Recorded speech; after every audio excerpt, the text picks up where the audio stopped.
In today's video, I'm going to be talking to you about how you can cast spells utilising Glamour Magick. We're going to talk about what Glamour Magick is and some other practices and traditions that can support you in understanding more about the depth that you can go to when working with Glamour Magick in your practice, and the broad spectrum to the way in which you can work when you implement Glamour Magick into your practice. We're going to discuss all of this and more in today's video, so get yourself a nice hot drink, settle back, relax and enjoy. Hi everyone, welcome back to my channel. I hope that you are well and safe and looking after yourselves. In today's video, I want to talk to you all about Glamour Magick. I've wanted to make this video for so many years, and I've made some videos talking about it and mentioning it and alluding to it, but I've never made a dedicated video that goes right into depth about Glamour Magick, what Glamour Magick is, and I feel that it's one that is important because there is such a broad spectrum with Glamour Magick. It is a big topic and it can be applied and utilised in a number of different ways. I think it's also seen as quite simple. There are also some misconceptions and some confusion within the community about what Glamour Magick is and how it can be worked with, how you can utilise it. And there are other traditions that are very similar in certain ways. And I wanted to draw some attention to those aspects as well because it is such a broad topic. I think it deserves its own video. So this is probably going to be a long one. This is from my perspective, this is relevant in my practice, and of course I would encourage everyone to go and do their own research and listen to other people talk and read lots of books and just educate yourself and practice, because the only way that you're going to know whether something works for you or not, and how it works for you and how it doesn't work for you, and the ways in which you like to apply it and implement it within your witchcraft practice, the only way that you can do that is by actually doing it. So you have to go and see what works for you, essentially. So the disclaimer is basically take what resonates and leave the rest. I am one practitioner. This is what I feel to be true for me in my practice, but it may differ for you. You may resonate with some things and not others, and that's absolutely fine. I would also love to encourage conversation below. I would love to hear about your practice and whether or not you work with Glamour Magick in your practice, and a little bit about what you do as well. So let me know in the comments below. If you enjoy this kind of video as well, then please do click the like button and share with anyone who you think would also enjoy it, and of course subscribe and click the bell notification if you'd like to receive notifications when I create and upload videos just like this. So let's get into the video and discuss Glamour Magick finally. I feel like this is an area that is kind of misunderstood because oftentimes people will talk about the very basic, very obvious kind of mundane elements of Glamour Magick that Glamour Magick encompasses, including things like enchanting your makeup pieces or enchanting your jewellery, which obviously I've done and it is part of it, or drawing sigils onto your face with makeup, which you can do, or yes, enchanting your makeup, enchanting your oils and potions and things like that. And that absolutely, it runs the gamut from those beauty rituals and self-care, self-love into glamour. And this is the thing, because glamour is such a broad spectrum, but there are certain things that glamour is not, and there are certain things that glamour also is that I don't think people speak about so often, and I wanted to address that in this video to give some further context and also just to inspire as well, because I do think that there are certain traditions and ways of practicing that you can look into which can then further enhance the ways in which you practice glamour. It can help you understand more about yourself and help you change the way that you perceive yourself, as well as influencing, manipulating of energy in order to achieve this perceived change from the external as well. So let's get into it. So Glamour Magick is the intent and will to shift the appearance and the ways in which something, someone is perceived externally. Essentially, Glamour Magick derives from that energetic magic practice that we have talked about in a number of the videos so far, and that I do intend to do a purely energetic magic video at some point soon. I talk about this in my protection video, I talk about it in my shielding and warding video, and I talk about it in my grounding and centering video, and I probably touch on it in that talisman and amulet video as well, where I talk about enchanting your jewellery. I'm sure there are a number of other videos where I talk about it, because those energetic practices are kind of the foundation for everything that you do. And if there isn't that connection there, because that's what witchcraft is, that practice of being in communion and connection, sacred reciprocity with spirits of the land, whether or not you're an animist, which many witches are, of course. So whether or not someone is an animist, there is still a connection with other animals, with other beings, with other inanimate objects. And if you are an animist, even more so. And there is a fabulous book that I absolutely love by Sabrina Scott, and that is Witch Body, and it is a graphic novel. It is beautifully illustrated and beautifully written, essentially like a thesis, and it goes very much into the core of what that animist perspective is and how important it is to have that, and how fundamental that is within our practice. Obviously, there will be some practitioners out there that don't go into this and that say that that's not part of their practice, and that's absolutely fine. But for many, it is a key cornerstone. And I feel for me, it absolutely is. And this comes back to that energetic work. The introduction that most people have to Glamour Magick is that scene in The Craft where Robin Tony's character changes the colour of her eyes and then her hair. And it's a very physical glamour that we can perceive as the audience, and that her peers, her friends, can also perceive. But it's not real. And that's the thing to keep in mind. And it also doesn't always work the way you want it to, because also we see Nancy later on in the film performing a glamour to look like Robin's character, who for some reason, Sarah, obviously, to look like Sarah. Nancy performs the glamour to look like Sarah so she can trick Chris, and that ends very, very badly. But also it doesn't have the effect and the impact that she wants, because he kind of knows anyway, and then he sees, and then she changes back and he knows it's not her. It might work for that moment, but there's the sense there that it's not really real. Glamour Magick is known for being something that is external, that is changing a perception of something, that is influencing, manipulating the energy that is outside of yourself in order to be seen a certain way. I think that what is focused on a lot is attraction, love, romance, getting people to pay attention to you, so drawing that attention in. The thing that I think is overlooked a lot is that you can actually do a lot of glamour workings in conjunction with your self-love, self-care practices, and shadow work and inner work to know yourself, etc., and shadow work to, you know, start to integrate some of those things about yourself that you've kept in shadow. You can do glamour work alongside those practices to shape and influence the ways in which you see yourself. And that kind of work, that is internal, that is not external, that's not visible, but that is more permanent, because that actually will then in turn start to affect you and the stories that you tell and the ways in which you move through the world. And it actually has a much bigger impact than if you are doing a quick external glamour, like on the go, like, okay, I want a cloak of invisibility now, which is something that is actually really, really valuable, and it's something that I do like to do when I'm free. So before we get started discussing how you can work with it in your practice, I would like to share some pieces from Ana Luisa, who have kindly reached out to me to work with me again for this video. I shared some beautiful pieces Ana Luisa sent to me in my talismans and amulets video, so do go over and check that video out. It's got a lot about the evil eye and some other protective amulets and charms. If you enjoy this video, I think you're definitely going to enjoy that one too. I shared some beautiful pieces from Ana Luisa that I still have and still wear and absolutely love and cherish. The first piece is a beautiful spirit necklace that I wore yesterday on the school run and while I was working from home, and it's a beautiful piece that I've enchanted as a protective amulet for myself. I do a lot of enchanting jewellery within my practice, and I go into that a little bit more within the amulets and talismans video. And it's a really, really special way to bring some magic into your everyday mundane routine, as well as to add a little bit of sparkle to your glamour routine. It goes hand in hand with beauty rituals and glamour rituals and routines. So I talk specifically about how I like to charm my jewellery in that other video, so I will link that for you.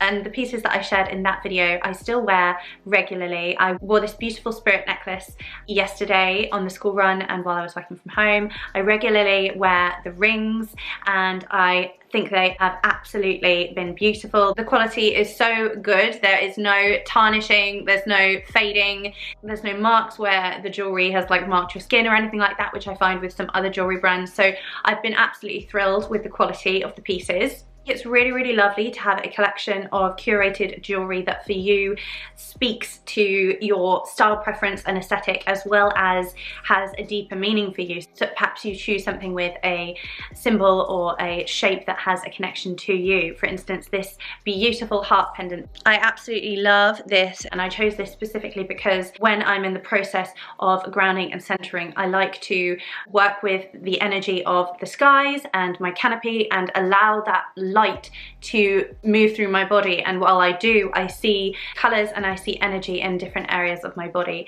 There's more information about the ways in which I do this in my grounding and centering video that I will also link, but I like to envisage the heart in the middle of my chest with a beautiful gold and green light, and it radiates throughout me. And I also use this visualization and sensation, and there's something else I want to talk about as well, which is the kind of combination of visualization and sensation that I was just discussing with my work colleagues and friends the other day, and it's kind of blown my mind a little bit because there's something that I didn't realize that I think I do have, which is called synesthesia, and I need to look into it. But essentially, when I do this work, I feel and sense, and there's something going on between the two, and I need to look into that, but that's just a tangent. But when I do this work, I can feel my heart expanding, and it's one of the ways in which I empower my shields and send that energy out. And so having this necklace is just a really beautiful reminder, an energetic kind of imprint that I can include in my glamour routine, in my beauty routine, to add further power and energy to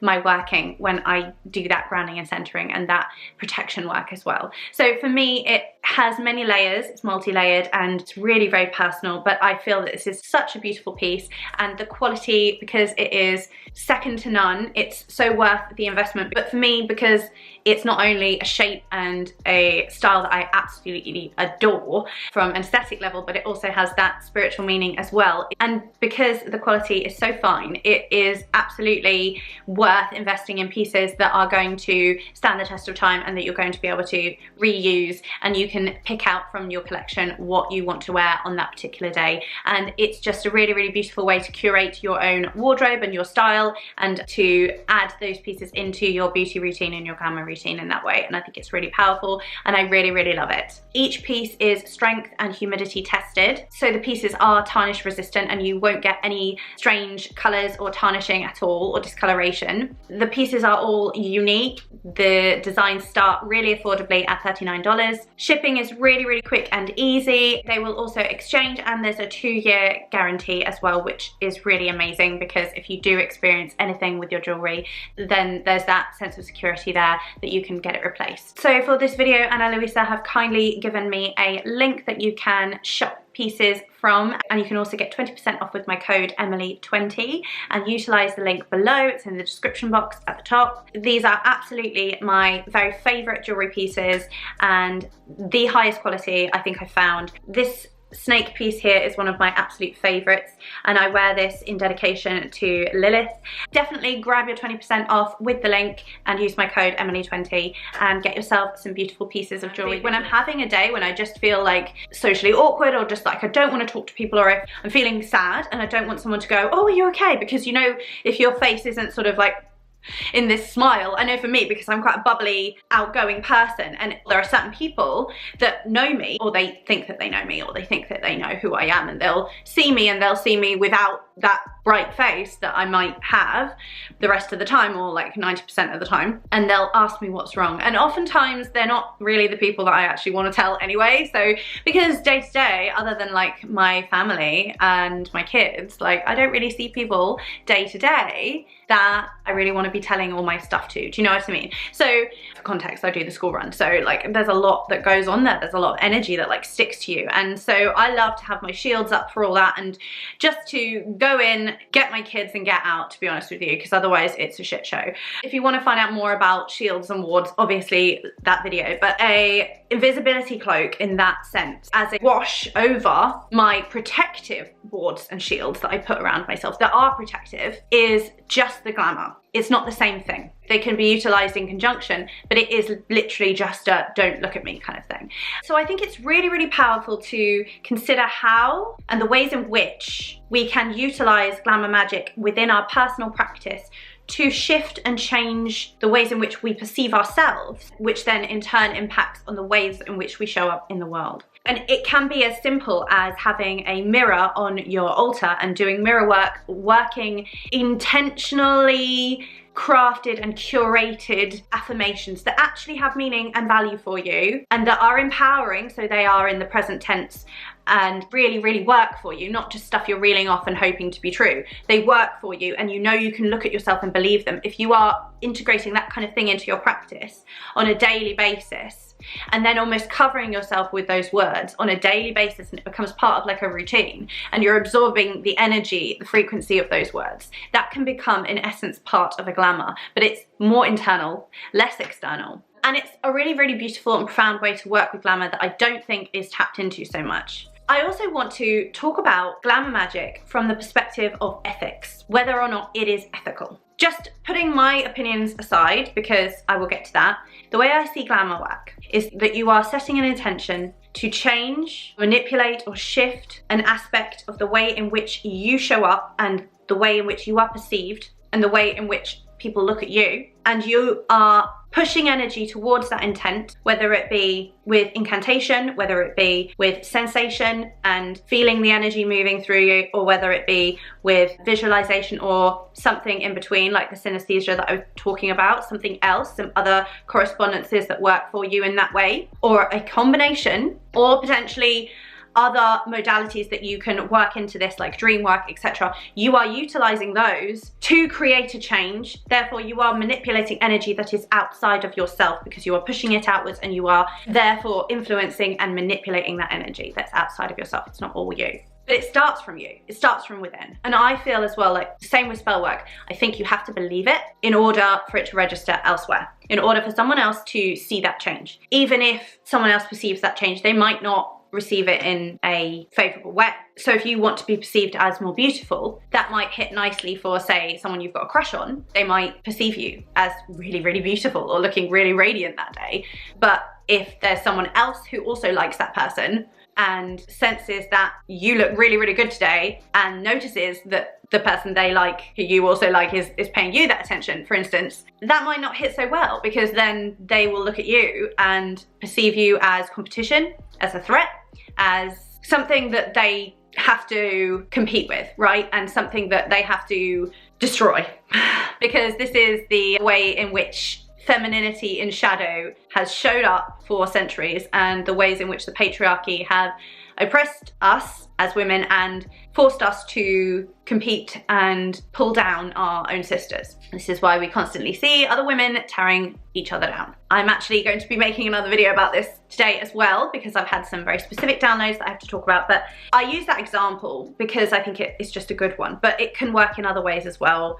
For instance, if you were going to a party and you wanted to be seen as like the life and soul of the party, you wanted to be seen as really, really fun and energetic and vibrant, and that's really, really great, but then there are some people there that actually are quite quiet people and they don't really like all of that, and they might be a bit put off by it, you see? So it depends on where someone else is in their journey as well, how this is going to hit. It hits different. There's an amazing song by SZA, Ty Dolla $ign, that's it, I love that song. It hits differently. So you are not guaranteed what kind of results you're going to get, and you're also potentially drawing more attention to yourself, unless you're doing like the reverse of it by trying to conceal yourself, like with the invisibility cloak that I talked about. And I literally will do like a Harry Potter invisibility cloak, and I talked about that in my shielding and warding video because I really, really like that visual. I don't do it all that often, but when I need it, I do it. I pull it out and it really, really works. It works so well, actually.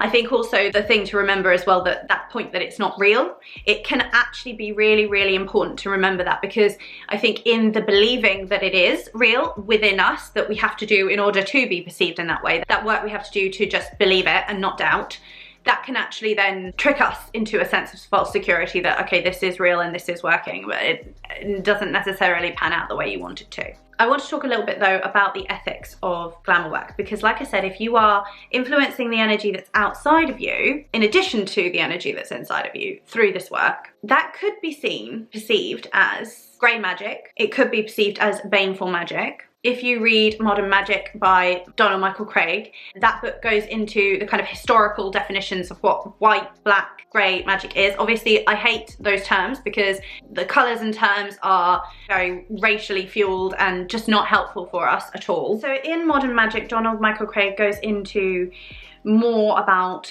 the definitions historically about grey magic, white magic and black magic, which obviously those terms are problematic. I don't like to use them myself. It's only with the context of a historical kind of reference that I would mention them, because they obviously evoke racial connotations which are really negative and just disgusting.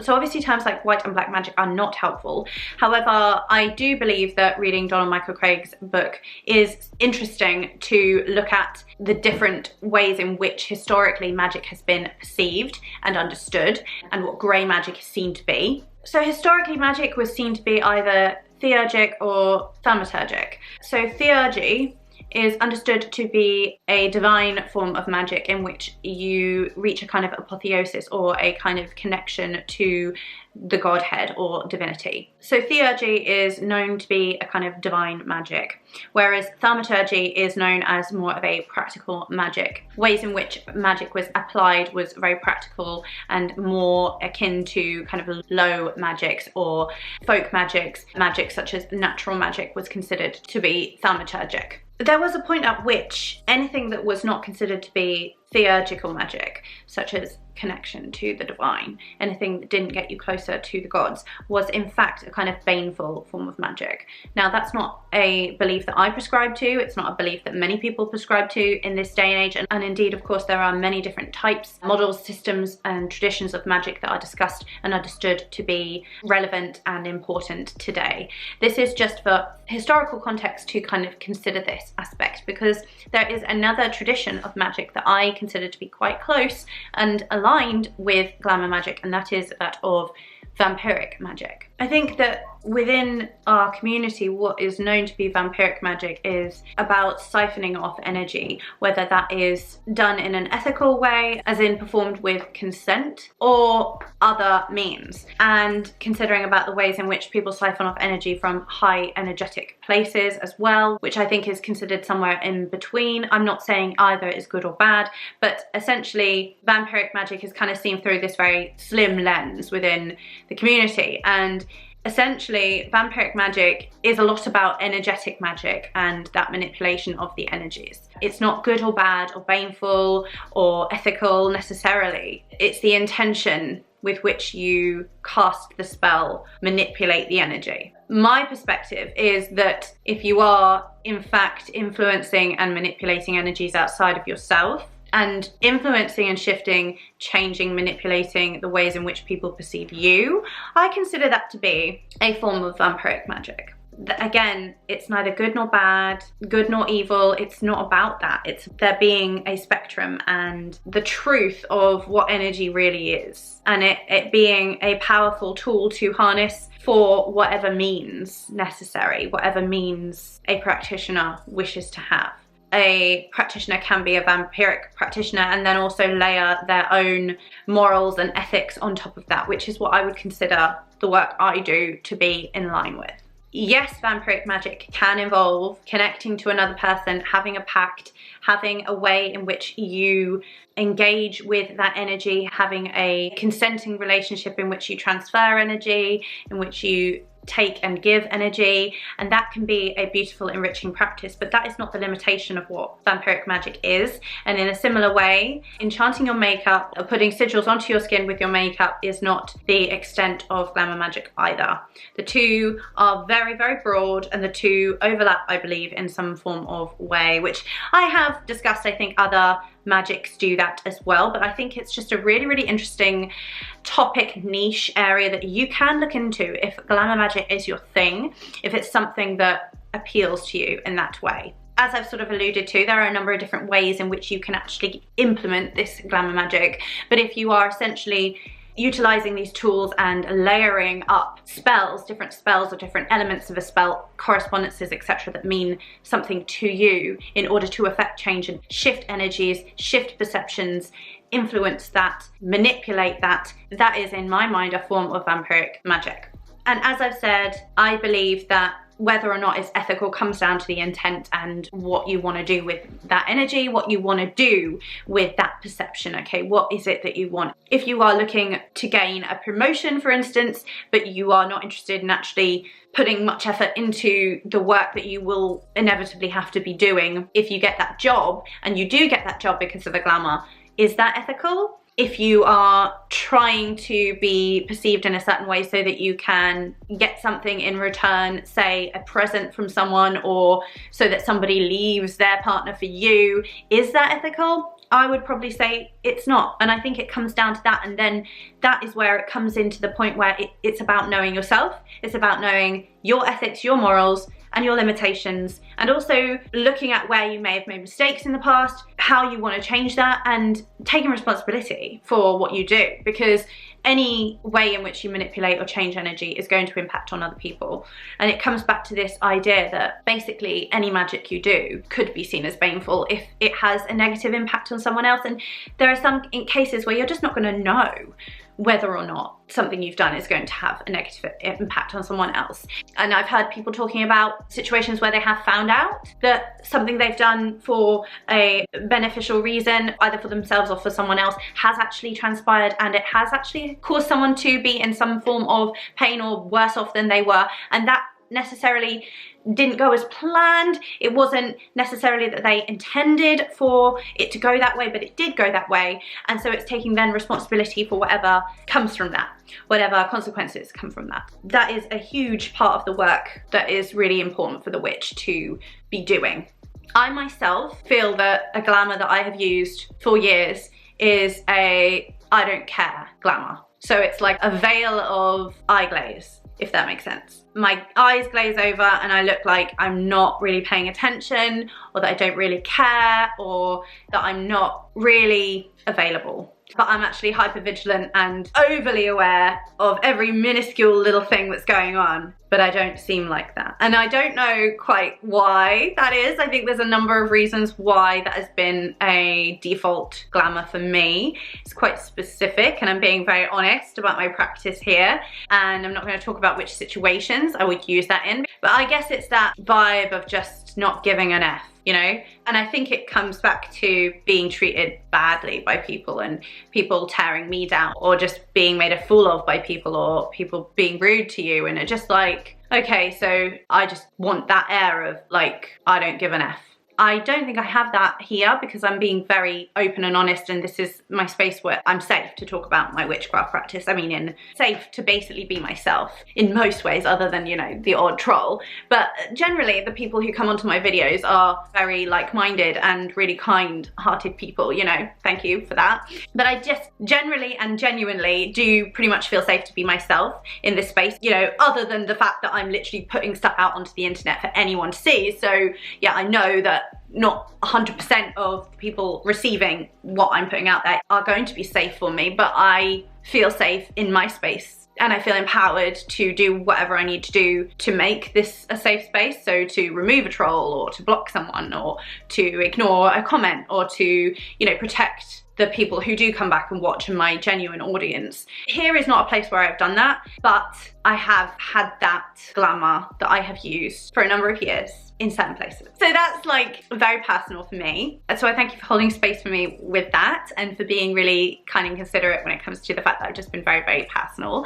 But that is an example of something that's a little bit more obscure that you can use Glamour Magick for.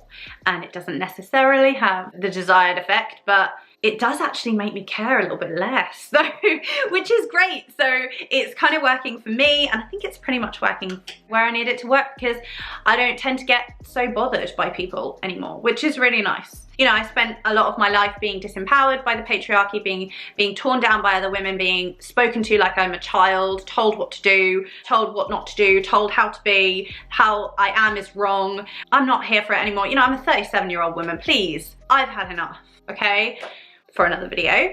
In my recent video where I talked about the retreat I went on, and talked about the Aries full moon and how empowered I felt, and all of that work that was assimilating for me, feeling very empowered. I am having my nodal return, so my self node is in Libra, and because I'm a Scorpio rising, that is in my 12th house. So it makes a lot of sense that today is a day, because it is the eclipse today, today is the day that I'm actually like opening up and like revealing stuff. And I really feel like a snake today. I really feel, in a sense, like a phoenix from the ashes today. I feel like I'm shedding skin. I feel, you know, that serpent energy, just totally shedding skin, letting go, and just, oh, dead weight gone.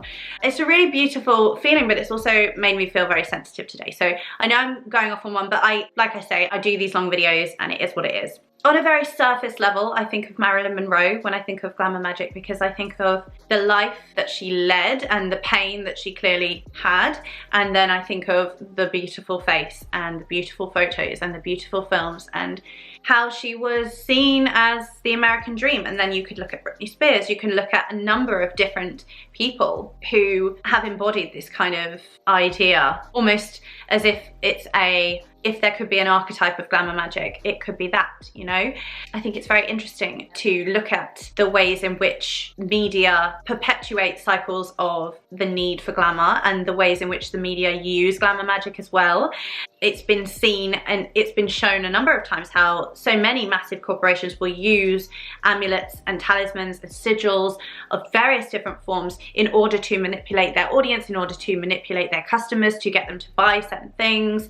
There's a number of different kinds of ways in which we're brainwashed at the cinema, even just down to like eating certain foods that have other things put into them. Like certain food that you take out will have things like MSG in it to make you eat it more. Certain things will be shown to you in the cinema so that you go and buy those things. That is another form of glamour that we are all under the spell of. So many people, I think, cast glamours without even being aware of it. It is just something we do in our society. It's just something that we live with on a daily basis. And why not tap into that a little bit and utilize it within our practice? So Glamour Magick is used everywhere in all kinds of places by all kinds of people, not necessarily magical practitioners. And I believe that the intent with which you cast that energy out, push that energy out and shift the perceptions of others, it necessitates whether or not the working is in fact a baneful working or a blessing. And again, just because you have a blessing as an intent, it doesn't necessarily mean that it will transpire or manifest in that way. So as with all magical work, we have to keep that in mind and we have to take responsibility and accountability for that work that we do. So there is a book as well that I read maybe in 2017, I think, by Deborah Castellano. And I think it's an interesting read. I think it is something that's going to be supportive and important for you to read if you're interested in glamour work. It takes something that was talked about within the community as being something that's just physical and does make it much more internal, much more about that inner work, much more about that shadow work, and that getting to know yourself and understanding exactly what it is that you want and need and how you want to be perceived, what you know to be true within. And so what it says on the back is, glamour is the art of taking what makes you exciting and interesting to others and using it as leverage in accomplishing your great work. This fun romp of a book helps you use glamour to accomplish total world domination or to revolutionize your magical practice if ruling the world isn't your thing. So it's got a kind of fun spin on it, but the book is quite serious actually. Glamour Magick encourages you to be crafty, cunning, and unafraid to want something fiercely. Learn how historical figures use glamour in their campaigns for greatness. Discover experiments, exercises, and rites for your craft. Glamour is your secret weapon, your guide to finding what you want and getting it too. And when I read this, I found it really, really powerful, and I did utilize some of the practices within this, although I didn't follow any rituals by rote because I tend to write my own. But I do remember I built myself a little charm bag that I carried with me for a while when I was out and about with certain people, going to certain events and places and doing certain things, because I needed that little reminder for myself about who I was within. And then that impacted on the way in which I showed up, the way I walked, the way I talked, the way I entered a room, the way that the energy I was holding and exuding was impacting a room. And in turn, again, the ways in which others perceived me. And I did get some great results from that work, but it is ongoing work and it doesn't just sort of slot into place and continue. So this book is interesting. I remember there is a lot in this book about Joan of Arc, They are called experiments, esoteric experiments, and so throughout the practices are kind of varied and really interesting, and I really think it's a good one to pick up if you are interested in delving a little bit deeper into glamour and what it can mean for you, what it can mean for your inner work, your self-discovery, as well as impacting on your shadow work and your self-love work, your practices that you do within your routine anyway to support yourself with self-care and self-love, and then how that can then impact on the physical and mental ways in which you show up to perform your glamour rituals and your beauty routine, etc. The ways in which those things can play out. So, I mean, for instance, for me, let's talk a little bit about the things that we can do now. For me, one thing I love is having a beauty oil, and I have made so many oils over the years, and one of my favorite oils to make is a Glamour Beauty Attraction Love oil. It is kind of a catch-all. It is intended to make myself more lovable to the right people, but also intended to make myself more attractive in a positive light to all people. So it kind of is supposed to run the gamut. It's supposed to make me likable, really, but also it's supposed to make me like myself. It's supposed to do all of those things, and I program it for that reason. And some people might be like, oh, that's too many intentions for one thing. For me, it works because that's generally what I want. I'm not out to find a husband because I already have one who I love very much, but would I like him to, you know, look at me for an extra second and hug me and give me a kiss? Sure, you know, so I'm not saying he doesn't do that anyway, but like, that's the point. So it will have the intended impact on whoever I am with because of the intention that I have towards that person. So the intention and relationship I have with my husband is that of a husband and wife. So the ways in which that oil will impact him is that it will make him want to spend more time with me and make him more attracted to me as a husband would be ideally to their wife. Whereas to my friends, it's supposed to make me, I guess, more charming, more funny. It's supposed to make me be perceived as more of what they already like about me. So it's not to pull the wool over their eyes so that they see me as funny and fun and carefree and caring and considerate and loving. It's just to give that extra glow up. It's like the beauty ritual. It's like the makeup. And you can look at what I'm wearing right now. I mean, first of all, I've dyed my hair because we are in spooky season and I am preparing for Halloween.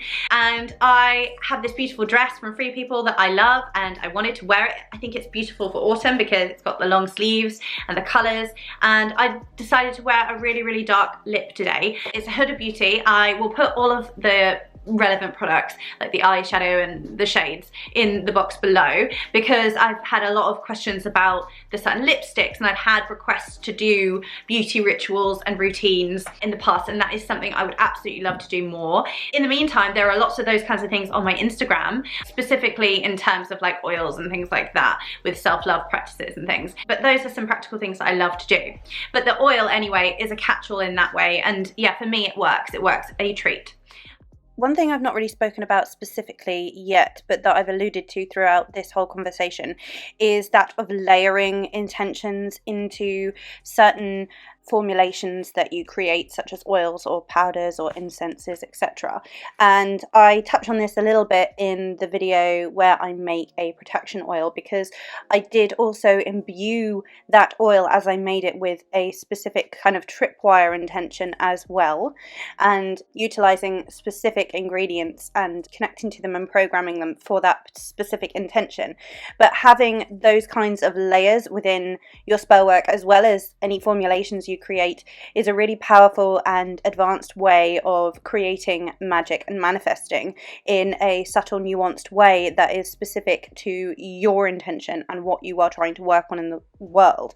And what I'm speaking to here really is to have that sort of multi-layered intention that thereby it does impact the person who you are with, depending on your intentions towards that person. And in that way, it really is you pushed out with the magic, with whatever formulation or whatever modality you're using for that magic. So in that sense, it can be really custom and tailor-made to whatever it is that you're working on in the world. But it also means that you're responsible for that and however that manifests. So if you do have multi-layered intentions, and the ways in which it is impacting others is going to depend on who that person is to you, you really need to be checking every single part of your intention and as well as your motivations towards those people. And that's something I didn't really speak about, but something that is the ongoing work that I do.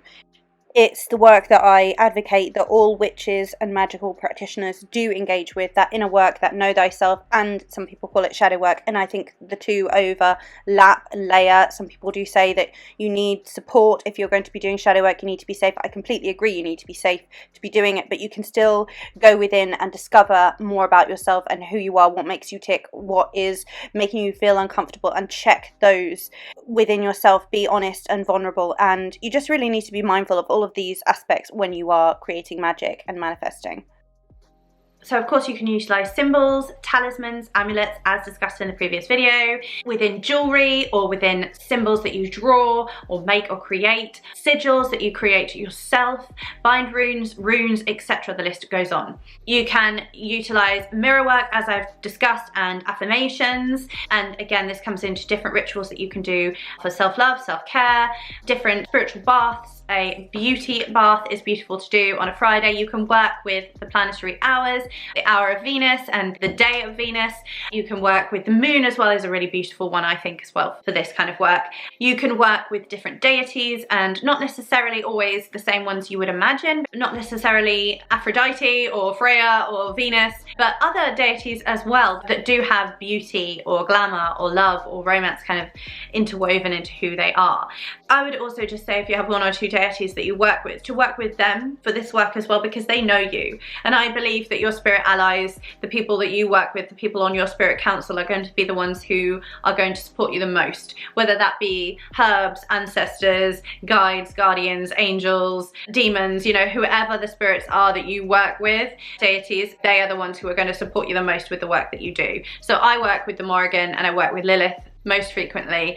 Both of those would be supportive, but I would lean towards Lilith mostly because she's so active, and the work that I'm doing with her is absolutely feeding into the work that I need to do for self-love and shadow work and inner work, etc. And it just aligns. Plus the aesthetic is perfect. Lilith is, yeah, the way I feel her to present, the way she does tend to present is incredibly powerful and beautiful, and this glamorous seductress. So there's that. So you can also work with archetypes if you don't work with deities, and you can step into certain archetypes. You can work with servitors as well, and that does come into chaos magic and vampiric magic. You can work with thought forms or tulpas. You can work glamours into the clothes that you wear, as well as your makeup and your jewellery and your hair and your perfume, etc. So you can literally dress as a character, or you can embody that character by almost stepping into them, zipping yourself up at the back or something into this character and embodying that character. I almost love to feel that I'm channeling certain people, and in the past when I was younger I used to walk around and channel Buffy the Vampire Slayer. I literally would just channel Buffy, or then I would channel Rachel from Friends, you know, just whoever I felt like I wanted to be that day, I would just channel them, and it was just for fun really, because I loved it. So I used to do a lot of acting as well when I was a child, and I think that that really comes into the glamour work as well. So if you are into that kind of performative magic, then that's really an interesting way to go if you're performing glamours. Obviously we talked about charging makeup and jewellery and imbuing them with your intent to have that glamour. I think that that's beautiful, and I absolutely do that a lot. You can enchant your mirror as well as yourself through the mirror when you do the work, so your mirror is already there and prepared. You can also enchant your phone, your tablet, anything else, and you can use glamours in that way to help you to be perceived in certain ways. And when you think about like the grid and the colours and different filters, you know, it's very glamour magic, isn't it? When you look at the different filters, all the AI stuff that's going on, when you look at different presets, different ways in which you can shape your face and put, you know, these AI themed things in the background and change your hair and stuff, and this recent, you know, college yearbook, whatever it is that people are doing on AI at the moment, it's all stuff that you can utilize with your glamour work. And you can also, something that I've been doing for years is creating sigils and using them physically on my phone with like some specific oil that works for the intention, drawing them onto my phone, but then also having them as a layer within photos, images that I upload. I do sometimes just put sigils onto my grid as a form of magic that has an intention. I'm not going to talk about that, but it has certain intentions imbued into it for protection, really. There are different ways in which you can use it digitally as well. You can use glamours on your items as well as your space. You can use glamours on physical items that you want to be not seen. You can quite obviously conceal them in a physical way, but you can also put glamours over them so maybe someone doesn't stumble on them, if maybe you're practicing it in secret or there's some stuff that you just want to keep out of the way of prying eyes, you know, you can do that too. You can work, of course, with different colours, as I've mentioned before, in your clothes, in your jewellery, in your makeup, in your hair, etc. Different colours that you perceive around you as well. Create a space for yourself that is calming with colours like blue, I've always loved to do. And so craft your space in that way as well, that's going to make you feel a certain way. So if you want to feel witchy, having a certain witchy aesthetic, having a certain witchy filter for your Instagram feed is going to be great for you if that's what you do. Hence why people do that. Hence why I like to do that. You know, you can look into other areas as well, like parapsychology and colour theory. You can look into NLP, neuro-linguistic programming, and psychological kinds of studies as well. Ways in which certain bodies, government schemes, etc. will utilise psychological means in order to impact or change or shift the ways in which people are perceiving them, or certain clever tricks that are done in the wider world by the government, etc., to get people to admit to certain things. You could look into things like that. It's all about influencing yourself. And then also, if you think about colour theory and you think about the energy, you can also then think about auras. And so then that can come into the work that you do when you are grounding and centering and then creating your own shields. Perhaps you want to practice working on expanding or minimising your own aura and your own space, so that when you're in certain spaces, that can become really, really tight to you and maybe have barriers around that. So you really feel like you're keeping yourself private in that way, and that other people then aren't intruding on it. And I think that the way in which you can work glamour, it doesn't just have to be in addition to, on top of protective magic. It can intertwine into, as long as your intention is there and you are clear with what you want to achieve, you can do it. So it comes down to making sure that you understand how it works on its own, and then looping it in a way that works and that is believable for you and that works logistically with what you're doing. If you believe it can work, it will work for you. So those are just a few of the things that you can do in a physical sense to work glamour magic, but you can also go deeper into that inner introspective work, that deep, deep shadow work that I always talk about. And to be honest, the shadow work and the inner work, whilst they overlap and they intertwine, they are different, because whilst someone might not be in a safe place to be able to look into their shadows so much if they experienced a lot of trauma, for instance, and that might be something that they need to work on in the future after going through certain rounds of therapy, or after, you know, having taken a certain antidepressant for a few years, you know, whatever. Just ensuring that you're safe to do that work is important, especially if traumas are coming back up. But the inner work is still key anyway, and I think that some people sort of overlap them. I mean, they are overlapped because they intertwine, they come together, but the inner work still really needs to happen and tick over. Even if you're not doing the deeper shadow work, the deeper introspective work, you need to be doing the inner work, because it's what teaches you about yourself, what your limitations are, what your expectations of yourself are, what your expectations of others are. Are those realistic? You know, are you seeing yourself through the view of other people? Are you, you know, showing up in a way that you think other people want to see you as? Are you people pleasing your way through life? Do you know what I mean? These are just a myriad of questions that can come up, and I do create a lot of these practices and journal prompts, etc., that are themed towards whatever energies are going on at the moment within my new and full moon forecast PDFs. So they're full workbooks. The one that I have created for this eclipse is about 43 pages. It is a lot of work. You can take that inner work, the practices and the shadow work, prompts, etc., and you can continue with that work for a long time. I know I am. And of course some of them overlap as well, because the themes of the zodiac are, you know, spiralic, and spiralic, is that a word? It's like a labyrinth, isn't it? But obviously each sign of the zodiac is on an axis of its own anyway. I don't know why I'm doing this, but so you have these themes overlapping, and of course some of the signs are similar in certain ways and differ in other ways, and, you know, understanding each of them is really important. And also when you understand your birth chart, you can then see how, you know, ways in which, oh, well, I never really resonated with my sun sign because, you know, I'm not really this and I'm not really that, but my sun sign's all about that. And but you can then see that, say, another one of your planets, say your Mars, is somewhere else that's making you to be a certain way that is sort of in the antithesis to what it says your sun sign should be, should be. So, you know, you can see how these then intertwine with each other and interplay with each other. It's really, really fascinating, and it can really, really support you.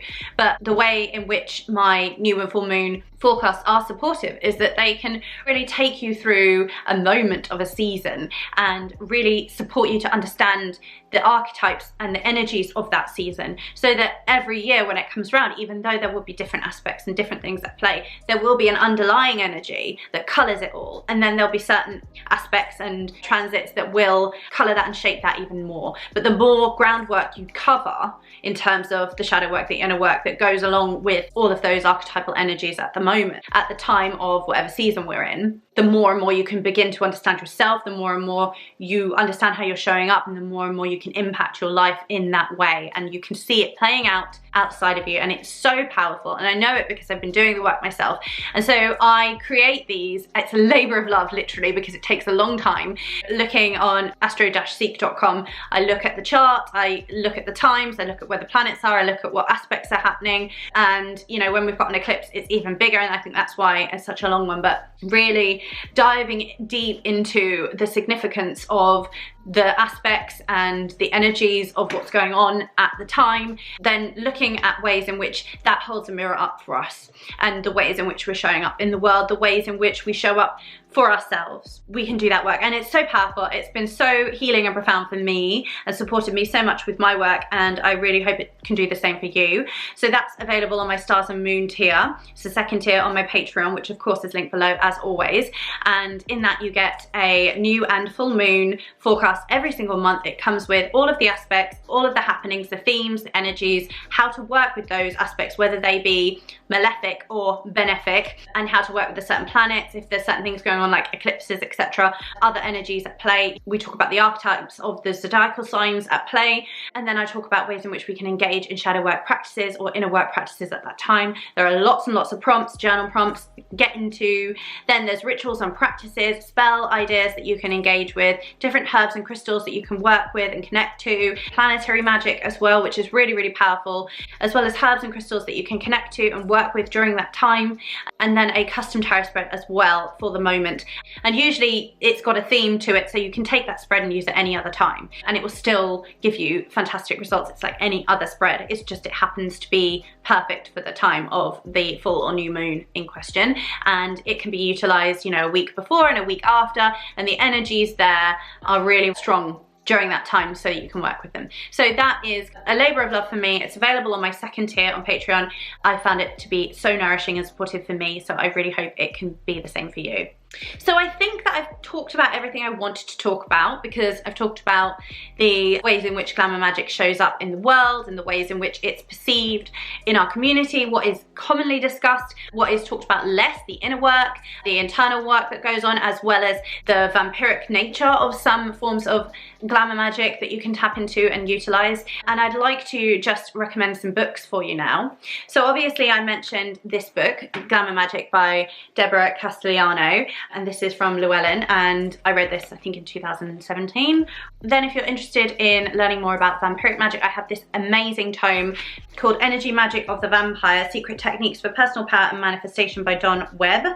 This has just been incredible. I read this year and I have absolutely loved this book. It certainly requires that you pay attention. It requires that you are awake. This isn't necessarily an easy read. It takes time to assimilate. It's about 329 pages, so it's not a quick read specifically, but there is powerful work in this book. It's been really, really profound to get into, and just seeing the ways in which this tradition is very versatile, very broad. Again, there's so much more to it than just siphoning off energy from someone else. There's so much more that goes into it. It's so powerful. I would highly recommend this book. I'd also recommend, as mentioned at the start, that you read this. This is Witch Body by Sabrina Scott. It's all about animism essentially and our connection to the ecosystem, and it's beautiful. It's just such an amazing book. I love this. Stunning. I would also highly recommend that you read this, which is Magical Power for Beginners, How to Raise and Send Energy for Spells That Work by Deborah. Again, it's all about that energy work. So key, so important. I love this book. I read this a number of years ago as well, and looks like a beginner book. It is a beginner book, but anyone can read this book and get stuff from it because it's very formulaic, and I love that. Like, I love that order and structure, and something that you've been doing since you were so young. If you, like me, were growing up in the 90s and practicing witchcraft, or even if you're newer, but you know, you've been practicing a certain way and just taking it back to basics and understanding, like, step by step, okay, actually, what is it that I'm doing at this point? Instead of just like, because you're so used to moving that energy, you're not even thinking about it, but just going back to the drawing board and being like, okay, so what is actually happening in this moment, and what is actually necessary for this spell work, and what is actually going on here? This is powerful and really important, and highly recommend. I'd also recommend that you read Condensed Chaos. It's just back here.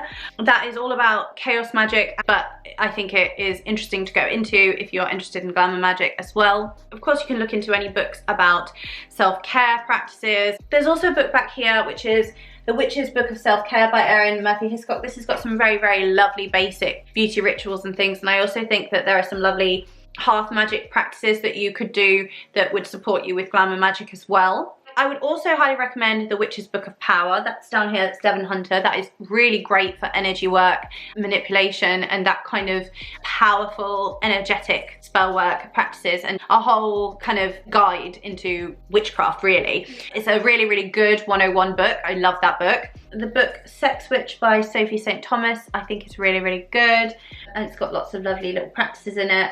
I think any of the sex magic books that I've mentioned on previous videos as well. There is a book by Jason Miller that is really great on sex magic. There's also the book by Gabriella Herstick that I mentioned in, was it last? I read it last year. Yeah, I think I read it last year. Such a good book. It's not in this bookcase. I'm not sure which bookcase it's in. There's also Sigil Witchery by Laura Tempest-Sackrob. I read that years ago as well, and it's not the traditional way of using like a planetary square or the kind of chaos magic tradition of creating sigils, but a very artistic kind of creative way to create intuitive sigils. Their latest book as well, Visual Alchemy. There's also Visual Magic by Jan Fries, which is such a great energetic magic book, and there's a lot about sigils in that book as well. That is a really old book, and it is such a good one. I have referred back to that as well since reading it. So there are so many books that I think would be relevant for you to read if you are interested in glamour magic. There's only one really that's specific to glamour magic, and that's the Glamour Magick book that I've mentioned, but the others I think kind of help to inform and help to support the work that you do within glamour magic, to support any glamour magic workings that you do, or any ways in which you implement and utilize glamour magic for your workings and for your intentions. I think that the reason that is because glamour magic is such a broad spectrum, and that's why I do believe that looking into these other traditions, I mean specifically chaos magic and vampiric magic, can support you with glamour magic practices and rituals. Also sex magic as well, because sex magic does have roots in more ceremonial practices as well, and you can read more about sex magic from a kind of occultism perspective in Modern Magic by Donald Michael Craig. It's a really good one as well. So I've mentioned quite a few books, and I've not shown you all because they're not all like to hand, but I will link them all below. I really hope that you've enjoyed this video. I hope that it's been supportive for you. Essentially, try something out and see, because I think you might be surprised actually how quickly glamours can be worked and how quick the influence can be. But equally, they may then wear off quite quickly. There are so many different uses for glamour magic. There are so many different applications and methods, ways in which you can utilize other forms of magical practice, other ways in which you work like art, witchery, etc., in order to influence and to inform and to support your glamour work.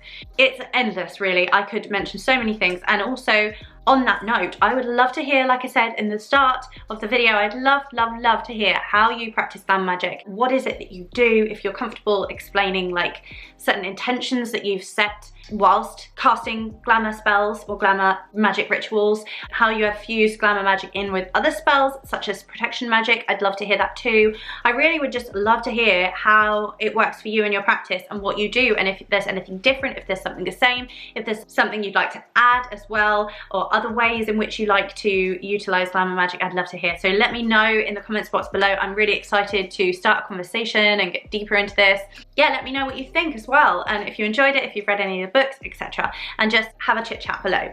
Also, don't forget to pick up some beautiful jewellery from Ana Luisa with your 20% off code Emily20, which is all below. There's a link below you can click. It's so easy. The pieces are so affordable. They are such good quality. The snake piece has just been really, really incredible since I got it. I'm in love with the pieces. So don't forget to get your discount below. Click the link, use the code. Share with me what you got. Tag me in photos on Instagram, or let me know below what you got and how you love it. I'd love to hear.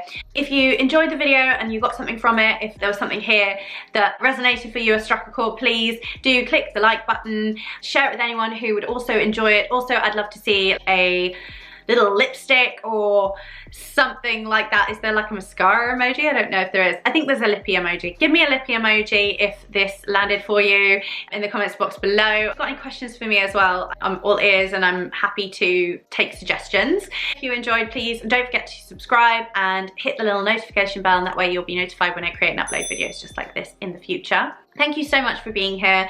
This means so much to me that you come back, or if you're new to the channel, thank you for coming and staying till the end. It means the absolute world to me. If you are a new person watching and you made it to the end, give me a lippy and a candle, because that would be interesting to see as well. I really, really do this because I enjoy it so much, and I just love being connected to a community of like-minded people, because honestly, otherwise it's kind of lonely. This is just beautiful to be able to share my practice, my thoughts and opinions and musings, learnings and things I've tried out, and all the experimentation and the wisdom and the growth, etc. all here. It's so lovely to be able to do that with people. So thank you so much for being there. And I really, really hope that you are well and taking care of yourselves, especially in these very sad and difficult times. I want to just extend love to you wherever you are, and from my heart to yours, I honestly do send you so much love and healing for whatever is you're going through right now. And I wish you a lot of love, a lot of joy, safety, prosperity, peace, and abundance of all of those joyful things. Take care of yourselves, and I look forward to seeing you again in another video. Many blessings. Mwah. Bye.